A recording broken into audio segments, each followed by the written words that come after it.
અમારે આ ઉત્તર બુનિયાદી વિદ્યાલય એ કોઠિયાખાળના પટાંગણોમાં ભાગ 1 અને ભાગ 2 બે બૂથ બનાવેલ છે, જેમાં સવાર 7થી અત્યારે 3:30 વાગ્યા છે. 60% મતદાન થયું છે. ભારે ભીડ જામે છે. હવે તંત્રએ જાગી અને ફરી ભવિષ્યમાં સારી વ્યવસ્થા કરે તો વોટિંગ થઈ શકે છે. અત્યારે રાત્રે 10 વાગશે તો વોટિંગ પચશે નહીં એવો ભારે ઉત્સાહ ગ્રામ પંચાયત સામાન્ય ચૂંટણીમાં યોજાઈ રહ્યો છે, જેનો આનંદ સૌ લઈ રહ્યા છે અને વધુમાં વધુ વોટિંગ થશે અને સારું પરિણામ આવશે. આ બેલેટ પેપરનું પ્રથા ચાલુ કરી છે ને, એમાં અમારા ઉંમરલાયક માણસોને 2-3 કલાક લાઈનમાં ઊભું રહેવું પડે છે. ત્યાં થાકી જવાય છે અને મયથી ઉકેલ આવતો નથી.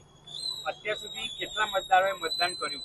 અત્યાર સુધી અમારા નાની શેરી ગામમાં લગભગ 1000 થી 1200 નું વોટિંગ પૂરું થયું છે.